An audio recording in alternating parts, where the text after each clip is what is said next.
नमस्कार दोस्तों, स्वागत है आपका साक्षी की आवाज़ चैनल में।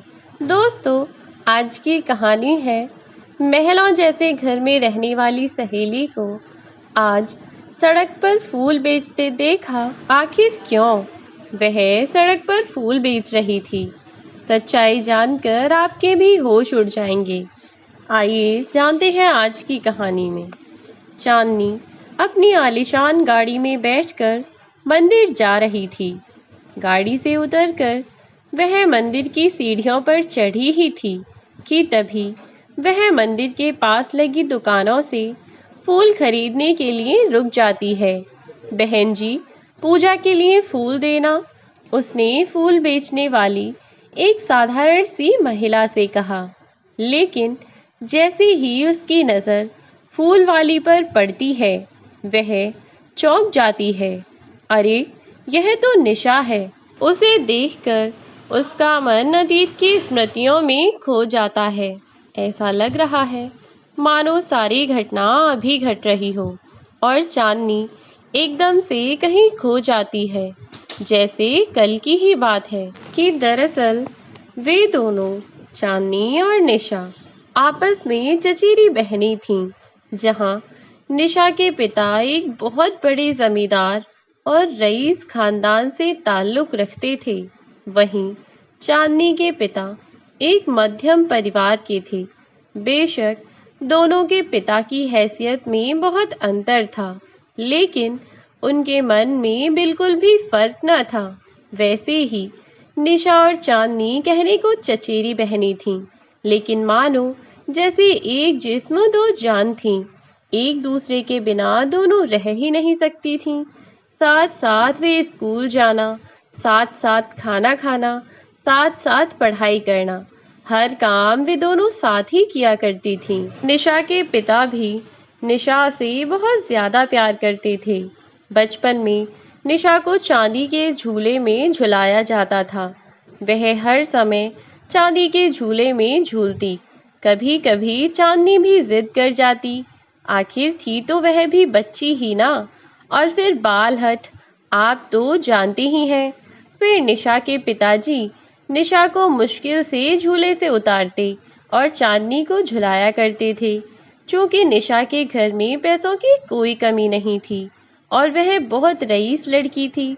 इस वजह से उसके लिए रोज़ रोज़ नए नए खिलौने, कपड़े आया करते और अपने पुराने कपड़े और खिलौनों को निशा चांदनी को दे दिया करती थी और चांदनी उन कपड़ों को भी बड़े संभाल कर रखा करती थी। और बचपन से लेकर बड़े होने तक यही सब चलता रहा। लेकिन ना तो निशा के मन में चांदनी के प्रति प्यार कम हुआ और ना ही चांदनी का प्यार किसी भी तरीके से निशा के लिए कम हुआ। समय के बढ़ने के साथ साथ उन दोनों का प्यार और बढ़ता ही जा रहा था। लेकिन हाँ, कभी कभी निशा के मन में यह ज़रूर आता था कि कोई कोई इंसान वास्तव में मुंह में चांदी की चम्मच लेकर पैदा होता है। कभी कभी वह सोचती कि एक चांदनी है जिसके पास किसी चीज़ की कमी नहीं, जो चाहे 1 मिनट में हाजिर हो जाता है।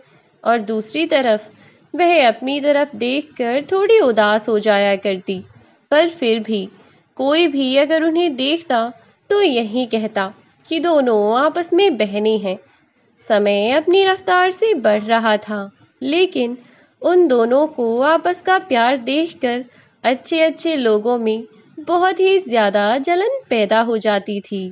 लोग बाग निशा के पिता को भड़काया करते कि कहाँ तुम इस गरीब के साथ इतना दोस्ताना निभाते हो। आजकल किसी का कोई भरोसा नहीं है। अपनी कोई भी बात इसको मत बताया करो, क्या पता इस गरीब के मन में क्या चल रहा हो। और वैसे भी इसकी बेटी ने भी तो तुम्हारी बेटी के साथ दोस्ती कर रखी है। कहीं ऐसा ना हो कि वह तुम्हारी बेटी को कुछ उल्टी सीधी पट्टी पढ़ाने लगे।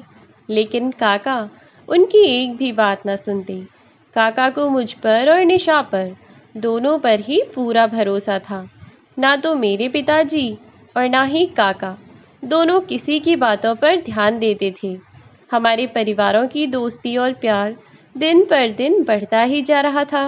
खैर, अब हम दोनों की स्कूल की पढ़ाई ख़त्म हुई और हम दोनों ने कॉलेज में एडमिशन ले लिया। काका हमें गाड़ी से कॉलेज तक छोड़ आया करते और फिर लेने भी पहुंच जाया करते। लेकिन वक्त का किसको पता होता है कि कल को क्या हो जाए। खैर, सब कुछ ठीक चल रहा था। फिर एक दिन काका ने निशा का रिश्ता एक बहुत बड़े खानदान में तय कर दिया। काका चाहते थे कि जैसे निशा को यहाँ किसी चीज़ की कमी नहीं हुई है, ससुराल में भी उसे कभी कोई कमी न रहे। इसीलिए उन्होंने बहुत अच्छे खानदान में निशा का रिश्ता तय कर दिया था और सब लोग व्यवहार और आचरण में भी बहुत अच्छे थे। लेकिन निशा इस बात के लिए बिल्कुल भी राज़ी नहीं थी, क्योंकि वह कहीं किसी और लड़के के प्रेम जाल में चक्कर में फंस चुकी थी।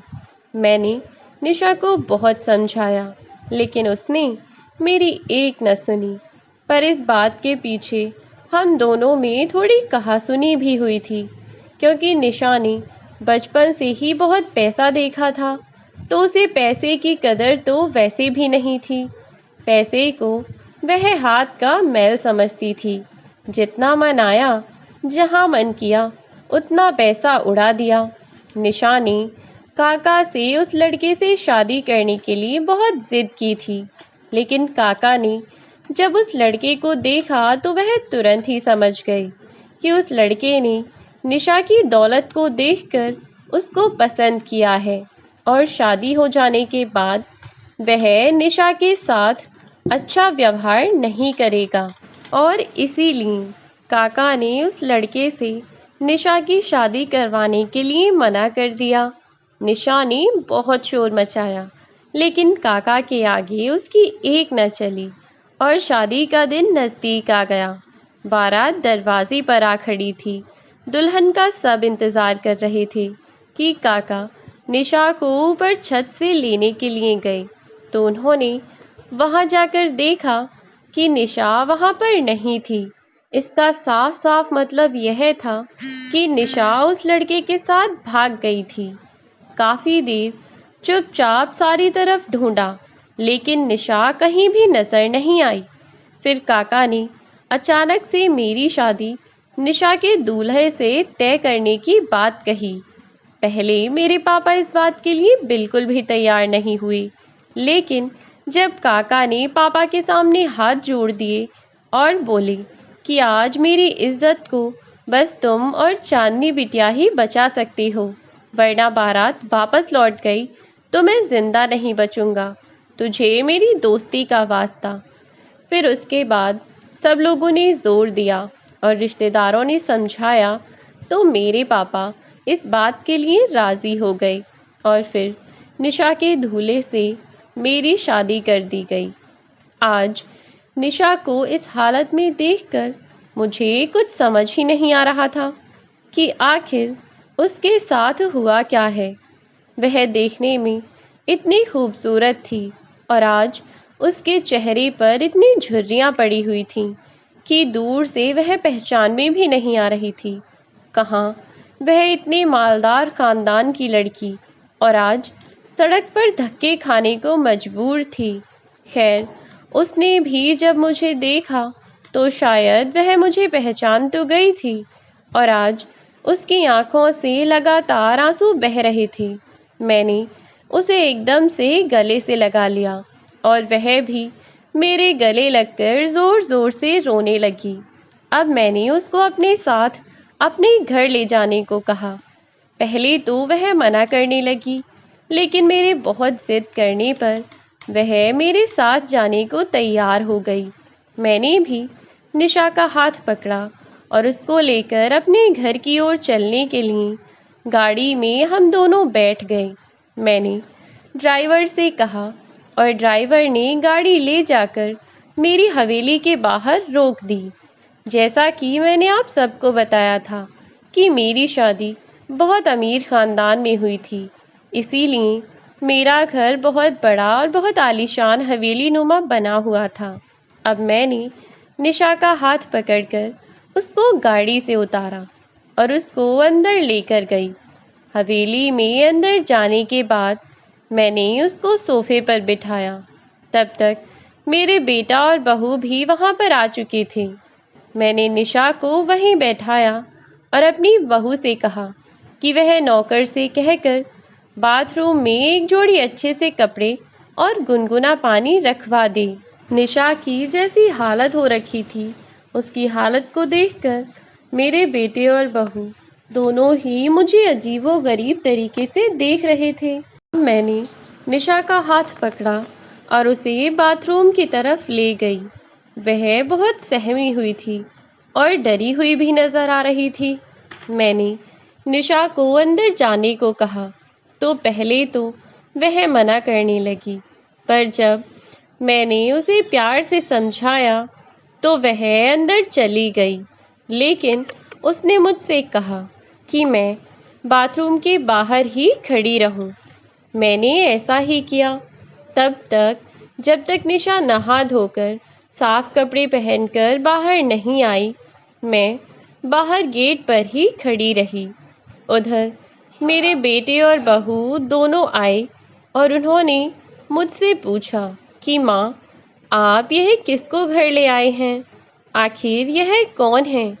और जब मैंने उनको बताया कि यह मेरे बचपन की दोस्त निशा है, तो मेरे बेटे की आंखें फटी की फटी रह गईं, क्योंकि मैंने उसको अपने और निशा की दोस्ती के बारे में अपनी बचपन की बातें सभी कुछ बता रखा था। मेरे बेटे को तो जैसे यकीन ही नहीं हो रहा था कि उसकी माँ की इकलौती और सबसे प्यारी बहन आज इस हाल में है। खैर, अब जब निशा बाहर आई तो हम हाथ पकड़कर उसको आंगन में लेकर आए। तब तक बहू ने नौकरों के साथ मिलकर चाय नाश्ता तैयार करवा दिया था।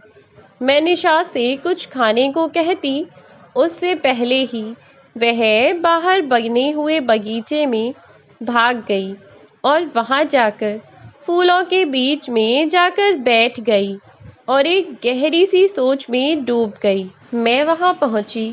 मैंने उसके कंधे पर धीरे से हाथ रखा और उससे पूछना चाहा कि आखिर उसके साथ हुआ क्या है। तब निशा ने मुझे बताया कि काका ने सच ही अनुमान लगाया था। उस लड़के ने निशा को सिर्फ उसकी दौलत के लिए पसंद किया था।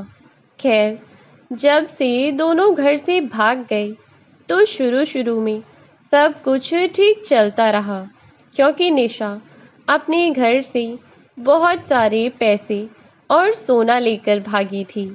जब तक वह पैसे उनके पास रहे तब तक उस लड़के ने निशा के साथ बहुत अच्छे से बर्ताव किया। लेकिन जैसे जैसे समय बीता और वह पैसे खत्म होने लगे तो निशा की जिंदगी में दुखों ने आना शुरू कर दिया। इस बीच निशा ने एक बेटे को जन्म दिया। निशा ने मुझे बताया कि उसका पति रोज दारू पीकर उसके साथ मारपीट और गाली गलौज करता, लेकिन फिर भी वह अपने बेटे के लिए सब कुछ सहती रही। और एक दिन उसकी जिंदगी में ऐसा तूफान आया जिसकी उसने कभी कल्पना भी नहीं की थी। एक दिन जब निशा सुबह सोकर उठी और उसने अपने पति को जगाया तो वह सोकर उठा ही नहीं, वह हमेशा के लिए सोता ही रह गया। निशा के ऊपर तो जैसे दुखों का पहाड़ टूट पड़ा था, लेकिन फिर भी अब वह बेचारी करती ही क्या, कहाँ जाती।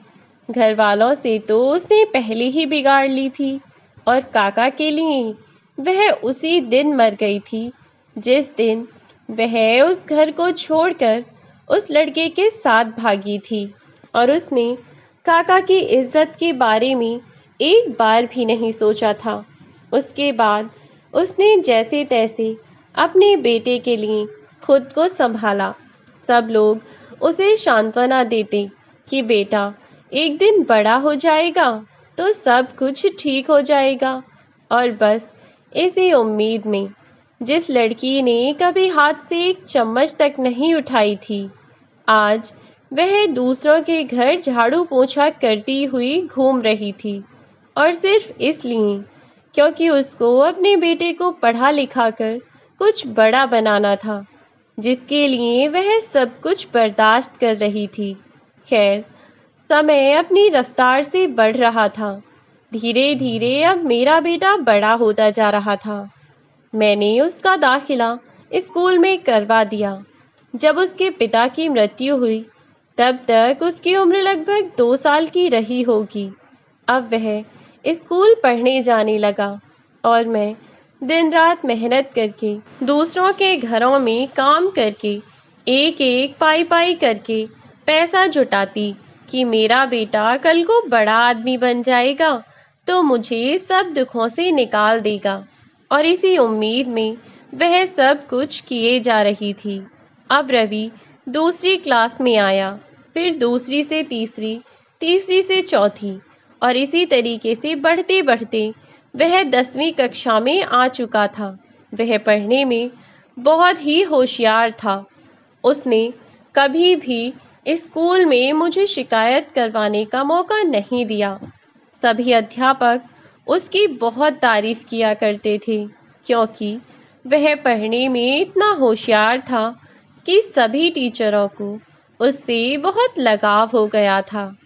अब 10वीं की परीक्षा उसने अच्छे अंकों के साथ पास की।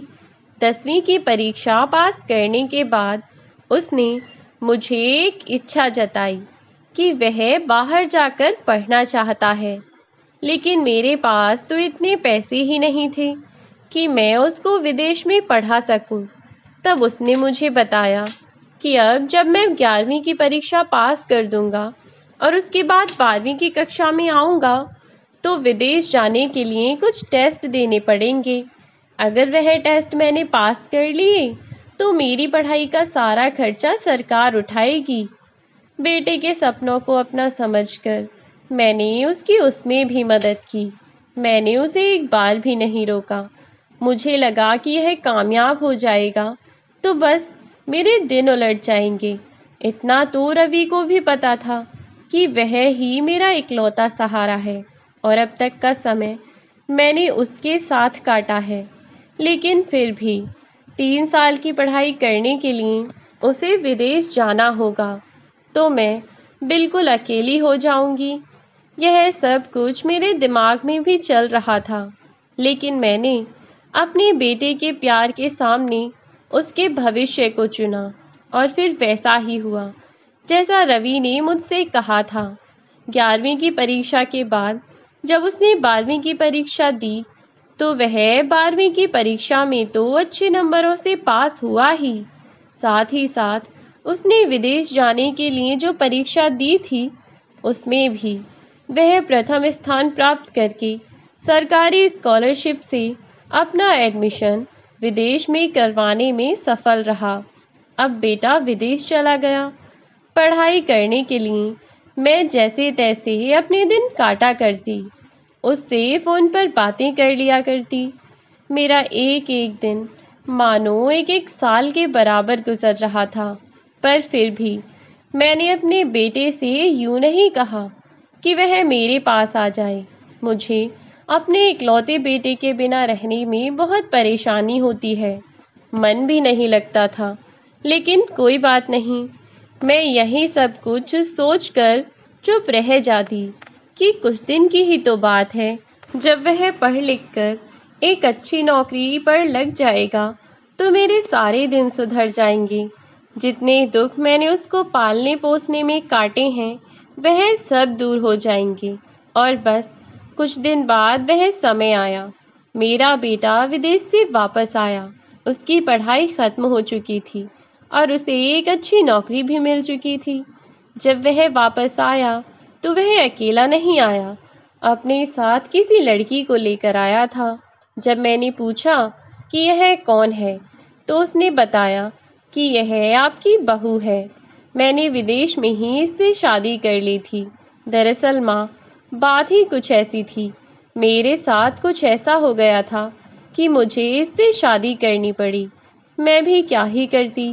और जब बेटा शादी करके ले ही आया था, तो मैं भी बहू को रखने से मना करने वाली आखिर होती कौन थी। हालांकि मैंने अपने बेटे की शादी के लिए बहुत सारे सपने देख रखे थे, लेकिन फिर भी जब वह विदेश से शादी करके लौटा तो मैंने उससे कुछ नहीं कहा और बहू को बहुत आदर सत्कार के साथ अपने घर में ले लिया। हमारा घर बहुत छोटा था, तो बस जिस दिन से बहू घर में आई उस दिन से उसने ड्रामे शुरू कर दिए। इतना छोटा घर है, तुमने तो मुझे कहा था कि तुम्हारा घर बहुत बड़ा है। तुमने मुझसे झूठ बोला और वह आए दिन मेरे बेटे के साथ कलेश किया करती थी। बेटा भी क्या ही करता, मेरी सुनता तो पत्नी मुंह बना लिया करती, उसकी ना सुनता तो कैसे काम चलता। आखिर जीवन तो उसे उसी के साथ काटना था। और इसी तरीके से बहू ने मुझे बेटे से बिल्कुल दूर कर दिया। मुझे फिर भी थोड़ा सब्र था कि चलो कोई बात नहीं, कम से कम मेरा बेटा मेरे साथ तो है। लेकिन मेरी यह खुशी भी मेरी बहू से शायद बर्दाश्त नहीं हुई और उसने मेरे बेटे के सामने शर्त रख दी कि या तो वह मुझे वृद्धाश्रम छोड़ दे या तो वह घर छोड़कर चली जाएगी। जब वह बेटे से यह सब बातें कह रही थी तो मैंने सारी बातें सुन ली थी और मैं यह नहीं चाहती थी कि मैं अपने बेटे की खुशियों में किसी भी तरीके से रोड़ा बनूं, और इसलिए मैंने अपना घर छोड़ दिया और भटकती भटकती उस मंदिर पर पहुंची, क्योंकि कोई और सहारा ही नहीं था मेरा। मंदिर के पुजारी ने मुझे शरण दी, लेकिन पेट बहुत बड़ी चीज़ है और बुरी भी। इंसान के पास चाहे कुछ हो ना हो, लेकिन फिर भी पेट में खाने के लिए कुछ तो चाहिए ही होता है ना। तो फिर उन पुजारी जी ने ही थोड़े से पैसे लगाकर मुझे मंदिर के किनारे ही एक फूल की दुकान खुला दी, जिससे मेरा डेली के गुजारे के लायक खाने पीने का जुगाड़ हो जाया करता था। मैंने अब निशा से हैरानी से पूछा, तो क्या तुम्हारा बेटा तुम्हें ढूंढने के लिए एक भी दिन नहीं आया? तब निशा ने मुझे बताया कि ऐसा नहीं है कि मेरा बेटा मुझे ढूंढने के लिए नहीं आया, वह ढूंढता ढूंढता मेरे पास आया और मुझे घर भी ले गया। लेकिन जब अगली सुबह मैं उठी तो सब कुछ ठीक था। बहू का व्यवहार भी अब बहुत अच्छा था। उसके बाद उसने नए नए ड्रामे शुरू कर दिए। बेटे के ऑफिस जाने के बाद वह मुझे धमकाती, घर के काम कराती, हमेशा मुझे नौकरानी बनाकर रखती और बेटे के सामने दिखावा करती। धीरे धीरे उसे भड़काने लगी मेरे खिलाफ और एक दिन उसने मुझे धक्के देकर उस घर से बाहर निकाल दिया। और इस सब घटना के बाद ही मैं मंदिर पहुंची थी, जहां पर पुजारी जी ने मुझ पर दया खाकर एक छोटी सी फूल की दुकान मुझे करवा दी थी। निशा की सारी बातें सुनकर मेरे बहू बेटे और मैं भी बहुत रोने लगे। मुझे यकीन ही नहीं आ रहा था कि एक ऐसी लड़की जिसने बचपन में कभी एक चम्मच भी नहीं उठाई थी, दुख का जिसने कभी मुंह तक नहीं देखा था, आज इतने सारे दुख झेलने के बाद वह मेरे सामने इस तरीके से बैठी हुई थी। अब वह फूट फूट कर रोए जा रही थी। मैंने उसको जैसे तैसे चुप किया और फिर कहा कि क्या तुमने कभी भी हिम्मत नहीं की निशा, अपने बेटे को सच बताने की? मेरे पूछने पर वह बोली, चाहती तो बहुत कुछ हूँ, लेकिन मैंने अब तक जो भी चाहा वह कहाँ पूरा हुआ। बस अपने इतना कहते हुए वह फूट फूट कर बहुत ज़ोर ज़ोर से रोने लगी। मैंने जैसे तैसे उसे चुप कराया और फिर उसको समझाया, निशा अब हमारे साथ तो रह रही थी, लेकिन वह हर समय बहुत उदास सी ही रहा करती थी। एक दिन जब हम सब साथ में बैठकर चाय पी रहे थे, तो भी निशा बिल्कुल गुमसुम सी बैठी हुई थी। जैसे ही मैंने उसके कंधे पर हाथ रखा तो एकदम से उसकी आंखों से आंसू बहने लगे। अब तो मुझे भी बस यही सोच लगी रहती कि कैसे भी करके अपनी बहन को इंसाफ दिलाऊं। अब मैंने इस बारे में अपने बेटे से बात की और मेरे बेटे बहू दोनों इस बात के लिए तैयार हो गए कि वह किसी भी कीमत पर निशा को इंसाफ दिलाकर रहेंगे। और उसकी बहू को उसकी गलती का एहसास कराकर रहेंगे। अब मेरे बेटे और बहू ने मिलकर एक प्लान बनाया, जिसे सुनकर मुझे थोड़ा बुरा तो लगा, लेकिन मेरे बेटे और बहू ने जब मुझसे कहा कि यह प्लान 100% काम करेगा और इसके बाद हमें आपकी मदद चाहिए होगी। आपको यह सारी बातें पता हैं, लेकिन इस बारे में आप आंटी को कुछ मत बताइएगा माँ। मैंने भी बेटे और बहू की हाँ में हाँ मिला दी और अब उन दोनों ने अपना काम शुरू किया। धीरे धीरे समय बीत रहा था और लगभग एक हफ्ते बाद निशा की बहू हमारे घर के अंदर हॉल में सोफे पर बैठी हुई थी, जब मुझे मेरी एक नौकरानी ने आवाज़ देकर कहा कि माँ जी, एक औरत बार बार आपका और निशा जी का नाम लेकर पुकार रही है। तब मैंने निशा से कहा कि चलो चलकर देखते हैं कि आखिर कौन आया है। जब मैं और निशा सीढ़ियों से नीचे उतरने लगे, तब निशा ने अपनी बहू को अचानक अपने सामने देखा तो वह चौंक गई और निशा को भी आज इस रूप में देखकर उसकी बहू भी चौंक गई और कहीं ना कहीं वह खुश भी थी। उसकी खुशी और उसका दुख उसकी आंखों से और उसके चेहरे से साफ झलक रहा था। आंखों में आंसू लिए निशा की बहू झट से निशा के पैरों में पड़ गई और पैर पकड़कर उससे माफ़ी मांगने लगी। निशा को कुछ भी समझ नहीं आया कि अचानक से यह सब क्या हुआ। निशा अपनी बहू को पैरों से उठाने लगी, लेकिन उसकी बहू उसके पैरों में गिर जाती है और माफ़ी मांगती रही। जब तक आप मुझे माफ़ नहीं करेंगी, तब तक मैं आपको कहीं नहीं जाने दूंगी। पहले आप कहिए कि आपने मुझे माफ़ किया और अब आप मेरे साथ घर चलेंगी। यह सब कहती कहती निशा की बहू बस रोए जा रही थी। तो निशा ने भी कहा कि हाँ ठीक है, मैंने तुम्हें माफ़ किया। अब मुझे बताओ तो सही कि आखिर हुआ क्या है। तब निशा की बहू ने सारी सच्चाई बताई। उसने बताना शुरू किया कि एक हफ्ते पहले वह अपने बेटे को लेकर पार्क में घूमने के लिए गई थी। उसका कुछ पल के लिए अपने बेटे से ध्यान हटा। जैसे ही वह फ़ोन पर बात करके पीछे मुड़ी, उसने देखा कि वहाँ उसका बेटा नहीं था। अब तो वह बेचारी रोती चिल्लाती रही, मदद के लिए पुकारती रही। उसने वहाँ उपस्थित सभी से पूछा, लेकिन उसे अपने बच्चे का कहीं पता नहीं चला। पूरे दिन तक जब वह ऐसे ही रोती चिल्लाती रही और वह पुलिस में कंप्लेंट दर्ज करने के लिए भी नहीं जा पाई।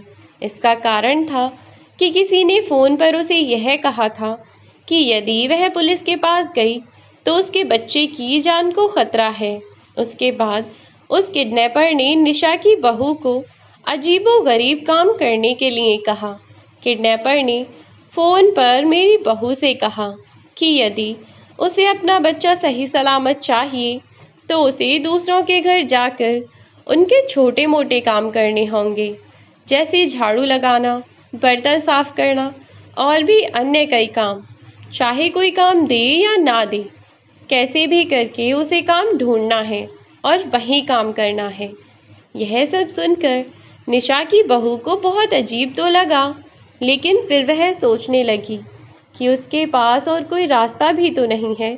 यदि उसे अपना बच्चा सही सलामत चाहिए तो उसे यह सब कुछ करना होगा और वह अपनी तरफ से यह सभी काम करने लगी।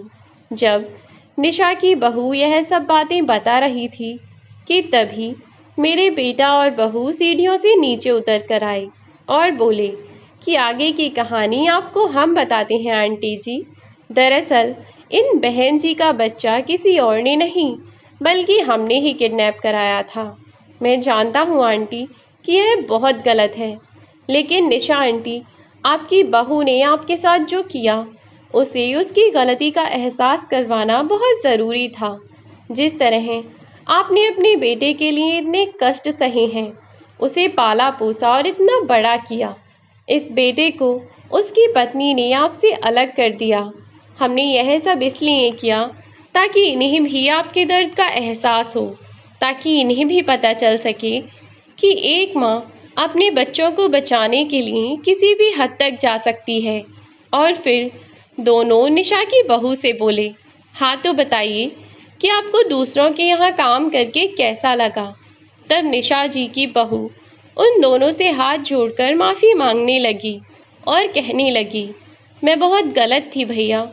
मैंने कभी भी अपनी सास के बारे में नहीं सोचा, कभी यह नहीं सोचा कि उन्होंने मेरे पति को पालने के लिए कितने कष्ट सहे और कितनी मुश्किलों से इन्होंने अपने बेटे को इन ऊंचाइयों तक पहुंचाया।